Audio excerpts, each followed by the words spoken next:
નમસ્કાર દર્શક મિત્રો, હું જપન શાહ, કાનમ એક્સપ્રેસ ન્યૂઝમાં આપનું સ્વાગત છે।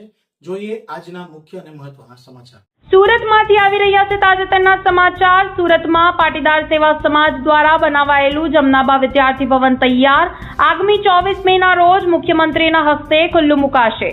સુરતમાં અભ્યાસ કરતા વિદ્યાર્થીઓ માટે બનાવવામાં આવ્યું છે આ ભવન। વિદ્યાર્થીની 1 વર્ષ માટેની 40,000 ફી હોય છે। વિદ્યાર્થીઓને સરકારી સહાય તેમજ પાટીદાર સેવા સમાજ તરફથી નિઃશુલ્ક રાખવામાં આવશે। સુરતમાં અભ્યાસ માટે આવતા ધોરણ 12 પછીના પટેલ સમાજના તમામ વિદ્યાર્થીઓ આ ભવનનો ઉપયોગ કરી શકશે। આ ભવનની અંદર ખૂબ જ વિશાળ લાઇબ્રેરી બનાવવામાં આવી છે, જેમાં દરેક સમાજના લોકો ઉપયોગ કરી શકશે। આ ભવનમાં 31 ફૂટ ઊંચી અને 9 ટન વજનથી સરદાર પટેલની પ્રતિમા મૂકવામાં આવી છે। સરદાર વલ્લભભાઈ પટેલની પ્રતિમાનું અનાવરણ નાયબ મુખ્યમંત્રી હર્ષ સંઘવીના હસ્તે કરાશે। સાંભળો સૌરાષ્ટ્ર પટેલ સમાજના પ્રમુખ કાનજી ભાલાળાએ શું કહ્યું। રિપોર્ટર સાગર સોલંકી, સુરત। શ્રી સૌરાષ્ટ્ર પટેલ સેવા સમાજ સુરત તરફથી સુરતના પ્રવેશદ્વાર કામરેજ રોડ ખાતે જમનાબા વિદ્યાર્થી ભવનનું નિર્માણ થયું છે।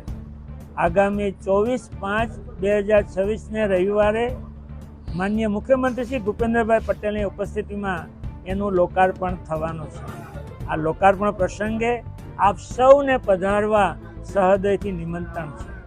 1000 વિદ્યાર્થીની સુવિધા, 100 અતિથિઓ માટેની સુવિધા સહિતની આ જમનાબા વિદ્યાર્થી ભવનનું નિર્માણ થયું છે।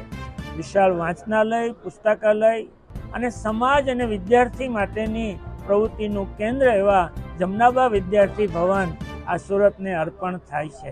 સુરતના પ્રવેશદ્વારે આ ભવનમાં સરદાર સાહેબની 31 ફૂટ ઊંચી પ્રતિમા પણ સુરતની શાન અને સમાજનું ગૌરવ બનશે।